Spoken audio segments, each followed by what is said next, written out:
Izin Pak, bisa dimulai Pak? Oke. Bismillahirrahmanirrahim. Assalamualaikum warahmatullahi wabarakatuh. Selamat sore rekan-rekan semuanya. Kami akan menyampaikan perkembangan dari penanganan perkara di Tulungagung ya, di mana sebelumnya kami sudah umumkan bahwa kami sedang melakukan kegiatan penyidikan. Jadi ada dua ya. Yang pertama adalah terkait dengan bantuan provinsi untuk Tulungagung. Kemudian yang kedua adalah terkait pembahasan pengesahan dan pelaksanaan APBD Kabupaten Tulungagung. Nah, sore hari ini kami mengumumkan yang terkait dengan ketok palunya ya, atau pengesahan dan pelaksanaan APBD dan APBDP pada Kabupaten Tulungagung. Nanti untuk perkara yang kedua, pasti nanti kami akan sampaikan perkembangannya setelah penyidikan cukup. Kami juga akan umumkan seperti apa konstruksi perkaranya, gitu ya. Hadir sore hari ini Pak Deputi Penindakan, Pak Karyoto nanti yang akan membacakan poin-poin dari perkara ini. Dan setelahnya kami beri kesempatan 3 orang penanya, kita fokuskan untuk perkara ini lebih dahulu, dan boleh nanti ditambahkan juga perkara-perkara yang lain, baru kemudian beralih ke penanya yang berikutnya. Sampai 3 orang kami beri kesempatan. Baik, kami silakan Pak Deputi untuk menyampaikan beberapa poin perkembangan dari penanganan perkara di Tulungagung dimaksud. Terima kasih Pak Ali.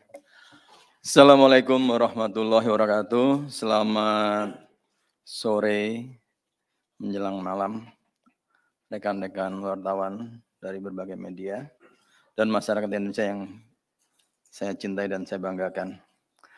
Pada kesempatan sore hari ini saya akan menyampaikan rilis tentang pengumuman dan penahanan tersangka dugaan tindak pidana penerimaan hadiah atau janji terkait pembahasan, pengesahan dan pelaksanaan APBD dan APBDP Kabupaten Tulungagung. Dari berbagai informasi dan data serta keterangan maupun adanya fakta persidangan dalam perkara terpidana Sahri Mulyo, Bupati Tulungagung, dan terpidana Supriyono, Ketua DPRD Kabupaten Tulungagung, mengenai dugaan tindak pidana korupsi dimaksud, selanjutnya KPK melakukan penyelidikan dan ditemukan adanya bukti permulaan yang cukup sehingga KPK meningkatkan status perkara ini ke tahap penyidikan dengan mengumumkan tersangka sebagai berikut. Pertama, AM, Wakil Ketua DPRD Kabupaten Tulungagung, AG, Wakil Ketua DPRD Kabupaten Tulungagung, IKA, Wakil Ketua DPRD Kabupaten Tulungagung. Untuk kebutuhan proses penyidikan, tim penyidik melakukan upaya paksa penahanan pada TSK AM untuk 20 hari pertama, terhitung mulai tanggal 3 Agustus 2022 sampai dengan 22 Agustus 2022 di Rutan KPK pada Gedung Merah Putih. 2 tersangka tidak hadir karena masih beralasan sakit. KPK mengimbau untuk 2 tersangka lainnya, yaitu AG dan IKA untuk kooperatif hadir pada jadwal pemanggilan berikutnya oleh tim penyidik.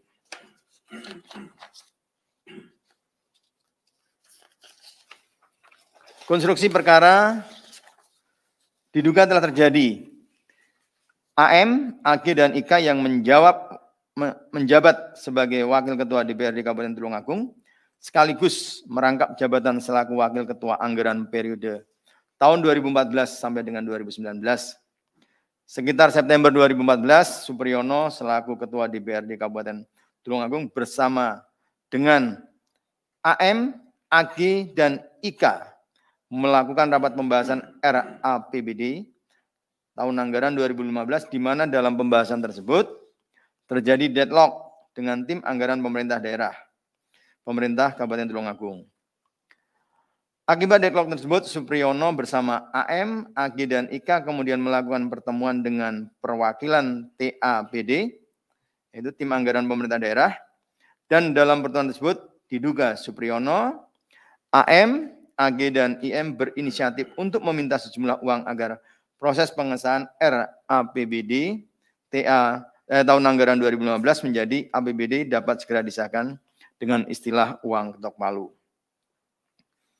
Adapun nominal permintaan uang ketok palu yang diminta Supriyono, AM, AG, dan IK tersebut diduga senilai 1 miliar rupiah, dan selanjutnya perwakilan TAPD menyampaikan pada Sahri Mulyo selaku Bupati Kabupaten Tulungagung yang kemudian mensetujuinya. Selain uang ketok palu, diduga ada permintaan tambahan uang lain sebagai jatah banggar yang nilai nominalnya disesuaikan dengan jabatan dari para anggota DPRD. Penyerahan uang diduga dilakukan secara tunai dan bertempat di kantor DPRD Kabupaten Tulungagung yang berlangsung dari tahun 2014 sampai tahun 2018. Diduga ada beberapa kegiatan yang diminta oleh IKA sebagai perwakilan Supriyono, AM, dan AG untuk dilakukan pemberian uang dari Sahri Mulyo. Di antaranya pada saat pengesahan penyusunan APBD murni maupun penyusunan perubahan APBD. Para tersangka diduga melakukan masing-masing menerima uang ketok palu sejumlah sekitar 230 juta rupiah. Atas perbuatannya, para tersangka disangkakan melanggar pasal 12 huruf A atau huruf B atau pasal 11 Undang-Undang Nomor 31 Tahun 99 sebagaimana telah diubah dengan Undang-Undang Nomor 20 Tahun 2001 tentang perubahan atas Undang-Undang Nomor 31 Tahun 99 tentang pemberantasan tindak pidana korupsi, junto pasal 55 ayat 1 ke 1 Kitab Undang-Undang Hukum Pidana. KPK prihatin korupsi pengesahan anggaran yang dilakukan oleh para wakil rakyat yang seharusnya bekerja mengemban amanah untuk kesejahteraan rakyat, namun justru menyalahgunakan jabatannya untuk memperkaya diri melalui praktek-praktek korupsi. Korupsi pada perencanaan dan pengesahan anggaran menjadi titik awal terjadinya siklus korupsi pada tahapan berikutnya, yakni pelaksanaan belanja barang dan jasa, serta tidak menutup kemungkinan membuka celah korupsi pada tahap pertanggungjawaban anggarannya, sehingga menjadi siklus korupsi anggaran terus berputar. KPK meminta kepada pejabat menyadari bahwa APBN dan APBD adalah hasil keringat rakyat, sehingga harus dimanfaatkan untuk sebesar-besarnya bagi kemakmuran rakyat. Terima kasih. Terima kasih Pak Deputi yang telah membacakan poin perkembangan dari perkara ketok palu di Tulungagung ini. Pada prinsipnya kami mengumumkan 3 orang tersangka. 1 dilakukan penahanan hari ini dan yang kedua nanti kami akan panggil kembali karena 2 orang ini konfirmasi tidak bisa hadir untuk hari ini. Dan perlu juga kami sampaikan bahwa perkara ini penyidikan Juni 2022 tentu berdasarkan dari fakta-fakta hukum persidangan untuk perkara sebelumnya. Sehingga kami kembangkan dari fakta-fakta hukum itulah ada orang-orang atau pihak yang diduga turut di dalam dugaan korupsi dimaksud dan kemudian berdasarkan permulaan yang cukup tentu kami tetapkan sebagai tersangka dan kami umumkan pada sore hari ini. Baik, kami silakan 3 orang penanya terkait dengan perkara ini ataupun perkara yang lain. 1, 2, 3, 4. Oke, baik, nggak apa-apa. Nanti bisa langsung saja. Ya, pertama saya mau nanya soal, ini kan tersangkanya 3, tapi kemarin dirilis bahwa ada 4 orang yang dicegah dalam kasus ini. Berarti kan 1 sebagai saksi. Nah itu kenapa dia dicegah? Apakah dia calon tersangka atau saksi kunci dalam kasus ini? Kedua, terkait kasus ini kan kasus tersangkanya nambah terus ya. Apakah memang ke depan masih ada tersangka yang masih dibidik oleh KPK atau calon-calon tersangka yang masih dibidik oleh KPK? Terus mau nanya soal kasus lain. Pertama soal Surya Darmadi. Itu kan kemarin Kejaksaan Agung udah bilang kalau keberadaan dia ada di Singapura. Nah ini gimana? Apakah KPK akan melakukan ekstradisi kepada Surya Darmadi karena keberadaannya sudah diketahui ada di Singapura? Dan apakah KPK sudah berkomunikasi dengan Kemenkumham atau pihak terkait untuk melakukan ekstradisi Surya Darmadi? Terus selain Surya Darmadi kan ada Paulus Thanos yang juga ada di Singapura. Nah ini gimana? Apakah bakal sekalian bareng dibawa pulang sama Surya Darmadi atau gimana gitu? Terus saya mau nanya soal pencarian Bupati Mamberamo Tengah. Kan kemarin menyurati KSAD untuk memanggil 2 anggota TNI atau anggota TNI yang diduga membantu Bupati Mamberamo Tengah kabur gitu kan. Nah, apakah KSAD ini udah ngasih balasan dari surat itu atau udah menyiapkan waktu untuk memeriksa anggotanya. Terus yang terakhir, kasus terakhir, saya mau nanya soal Formula E. Ini kelanjutannya gimana? Apakah masih jalan atau udah ada tersangkanya sekarang? Itu aja. Silakan, Kak, lanjutkan. Ya, nanti Mas Mario terakhir mungkin ya.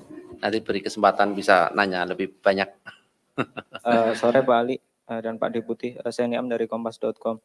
Izin tanya, ini kan kemarin Kejaksaan Agung menyatakan membuka peluang kayak gitu akan melakukan sidang in absentia terhadap Surya Darmadi jika waktunya udah habis ya gitulah ya. Nah, KPK sendiri kan udah memburu ini dari 2019. Apakah KPK juga katakan membuka peluang yang sama untuk menggelar sidang in absentia gitu? Terus semisal ya iya atau tidak menurut KPK sendiri plus minusnya apa gitu karena terdakwanya nggak ada kan. Terus terkait Mambera Mo Tengah ya mungkin agak mirip sama Bang Chandra tadi. Cuman kemarin dari Korem 172 PWY itu menyatakan bahwa dia menegaskan salah satu nggak ada prajuritnya yang terlibat ya gitu.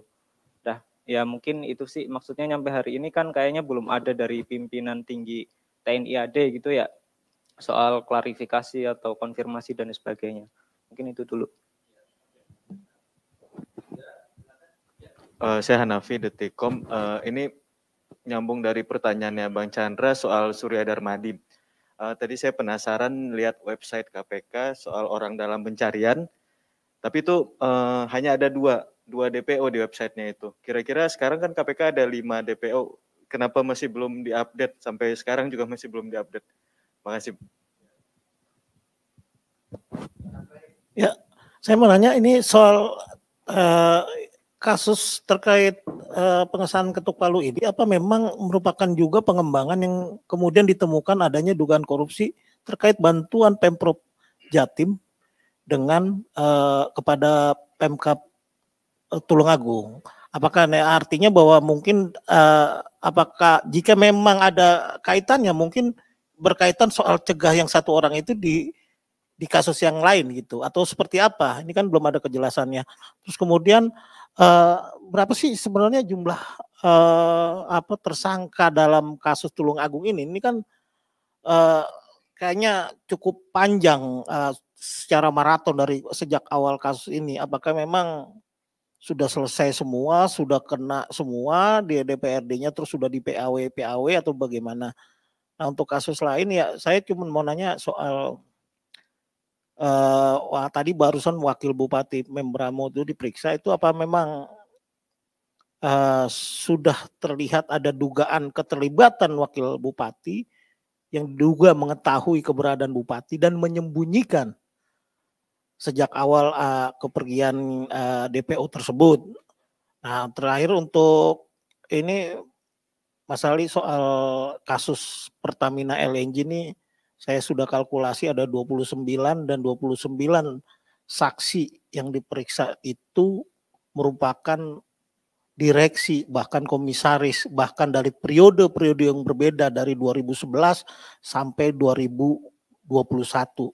Apakah memang KPK dalam waktu dekat ini akan mengumumkan kasus tersangka LNG tersebut? Karena nih saya lihat sudah dalam 1 pekan ini tidak ada lagi pemeriksaan atau memang sudah disimpulkan sudah selesai. Terima kasih.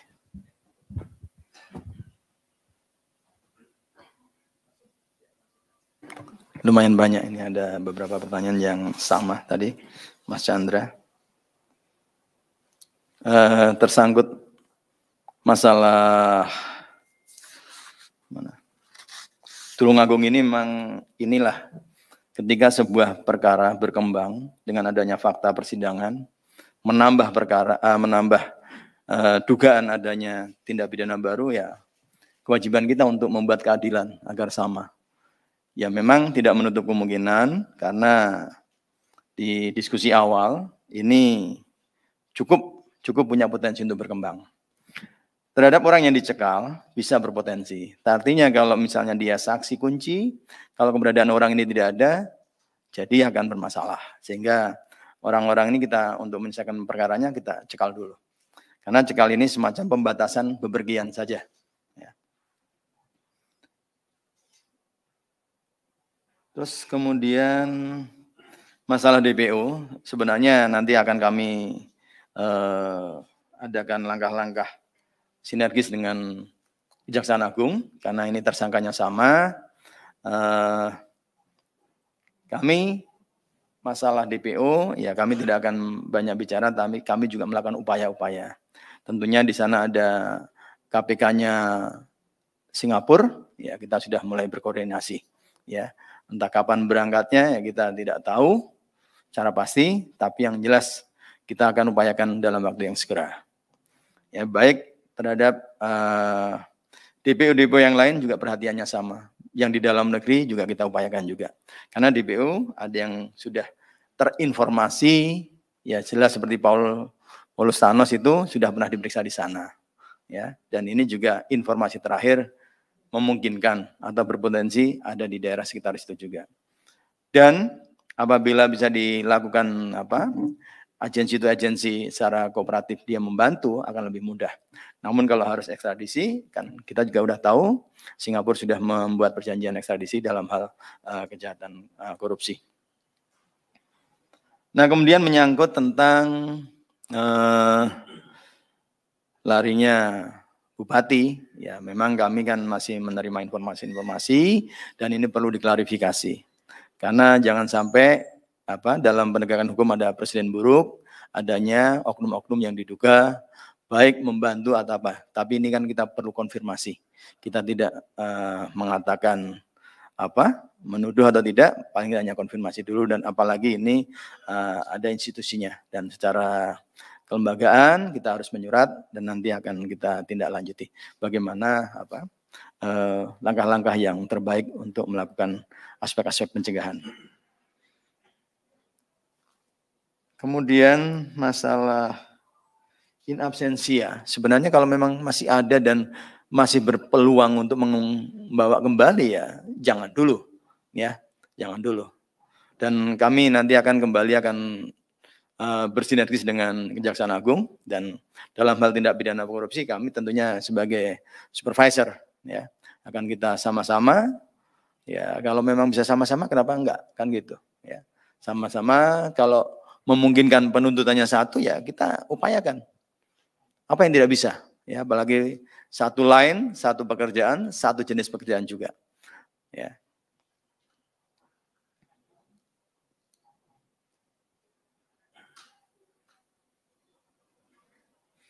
Tadi saya rasa yang memberi menentukan juga sudah saya jawab, ya.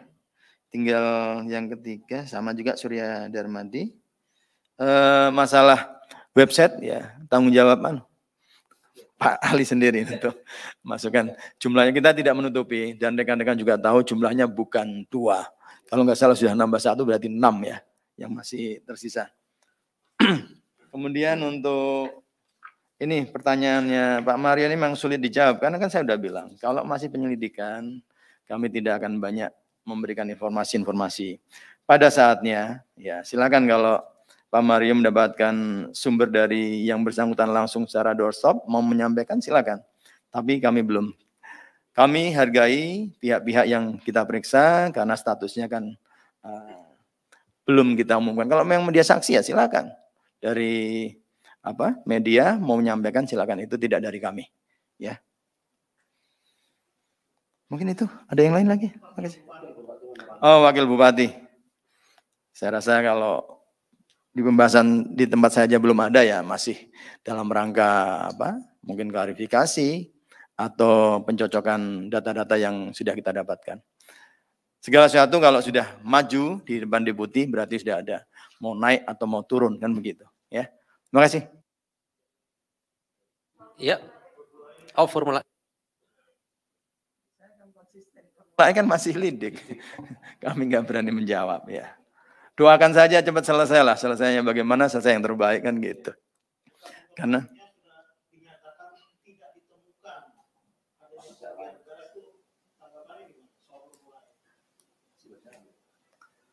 penyelidikan masih berjalan, gitu aja ya. Cukup ya. Saya kira cukup ya teman-teman ya. Oke, terima kasih kehadirannya pada sore hari ini. Terima kasih juga Pak Deputi yang juga hadir pada kesempatan sore hari ini. Kami akhiri. Assalamualaikum warahmatullahi wabarakatuh.